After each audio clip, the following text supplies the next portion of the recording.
Greater సిటీలో traffic పోలీసులపై వాహనాలు దూసుకెళ్లిన ఘటనలు, హిట్ అండ్ రన్ కేసులు పెరిగాయి.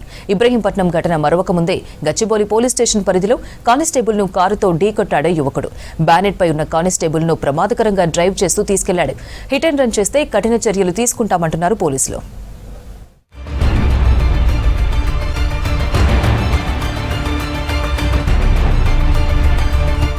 ఇబ్రహీంపట్నంలో వాహన తనిఖీల్లో ఎస్ఐ వాహనాలను ఆపి పరిశీలిస్తుండగా ఒక కారు వేగంగా వచ్చి ఆయనపైకి దూసుకువెళ్లింది. ప్రమాదాన్ని గమనించిన ఎస్ఐ తప్పించుకునే ప్రయత్నంలో భాగంగా కారు బానెట్ పైకెక్కాడు. అలా కూడా కారు నిలపకుండా 700 మీటర్లు డ్రైవ్ చేసుకుంటూ తీసుకువెళ్లాడు కారు డ్రైవర్.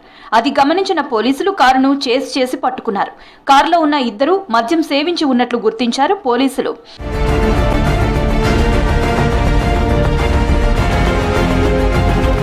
గచ్చిబౌలిలో విధులు నిర్వహిస్తున్న ట్రాఫిక్ కానిస్టేబుల్ నరసింహులపైకి బెంచ్ కార్ దూసుకువచ్చింది.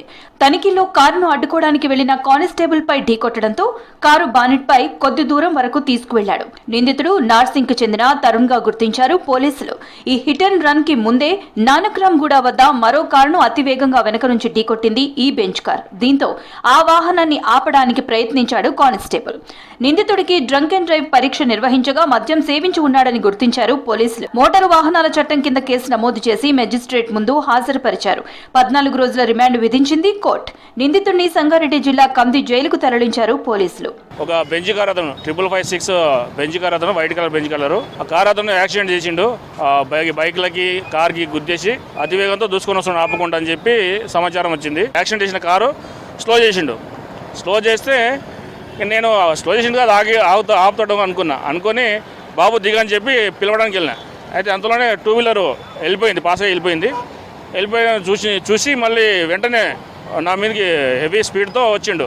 వచ్చి నేను కారు తగిలి బానెట్ మీద పడిపోయేసరికి మళ్ళీ కింద పడతానని చెప్పి బానెట్ పట్టేసుకుంటే అట్లే హెవీ స్పీడ్లో తీసుకొని వెళ్ళిపోయిండు.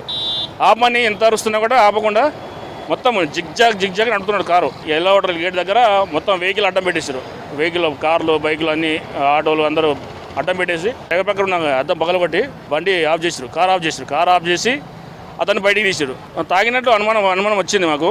అయితే కారు ఎక్కడైతే ఆపేసినామో అక్కడ ఆపేసి అతన్ని ఆటోలు తీసుకొని గచ్చిబౌలి పిఎస్ వాళ్ళకి హ్యాండ్ ఓవర్ చేసినాము. అక్కడ డీడీ చెక్ చేసినాము. డీడీ చెక్ చేస్తే 160 ml వచ్చిందన్నమాట. కారు వేగంగా డ్రైవ్ చేస్తుంటే వైపర్లను పట్టుకుని ప్రాణాలు కాపాడుకున్నాడని తెలిపాడు కానిస్టేబుల్ నరసింహులు. వైపర్లు లేకపోతే బతికి ఉండేవాణ్ణి కాదన్నాడు. ప్రజల కోసం విధులు నిర్వహిస్తుంటే కొందరు మద్యం మత్తులో ఈ విధంగా వ్యవహరిస్తున్నారని తెలిపారు. మద్యం సేవించి వాహనాలను నడపవద్దని సూచించాడు కానిస్టేబుల్. ఆ సిచ్యువేషన్ ఇక్కడ కింద పడ్డా నేను సివియర్గా ఇంజూరీ అయిపోతా. లేదు అంటే అది చేయి జారినా కార్ కిందనే పడతా, లేకపోతే వైపర్స్ పట్టేసుకున్నా సార్. బానెట్ సరిపోతుంది, గట్టి స్ట్రాంగ్ ఉన్నందుకు బతికిపోయినా సార్. లేకపోతే అవి ఇరిగినా కూడా అదే కార్ కింద పడి ఇదైపోయాయి. ఒక రకంగా నన్ను అప్రిషియేట్ చేసిరు. ఇంకొకటి ఏంటంటే కొంచెం జాగ్రత్తగా డ్యూటీ చేసుకోండి, అప్రమత్తంగా ఉండండి అని చెప్పి, అంత రిస్క్ తీసుకున్నావు కదా కొంచెం జాగ్రత్తగా ఉండాలి అని చెప్పి నాకు కూడా కొంచెం అప్రిషియేట్ చేశారు. అందరూ అధికారులందరూ అప్రిషియేట్ చేశారు. హిట్ అండ్ రన్ కేసులు ఎక్కువ మద్యం మత్తులోనే జరుగుతున్నట్లు గుర్తించారు పోలీసులు. విధుల్లో ఉన్న పోలీసులపై దాడులు చేయటం, విధులకు ఆటంకం కల్పిస్తే కఠిన చర్యలు తీసుకుంటామని హెచ్చరించారు పోలీసులు.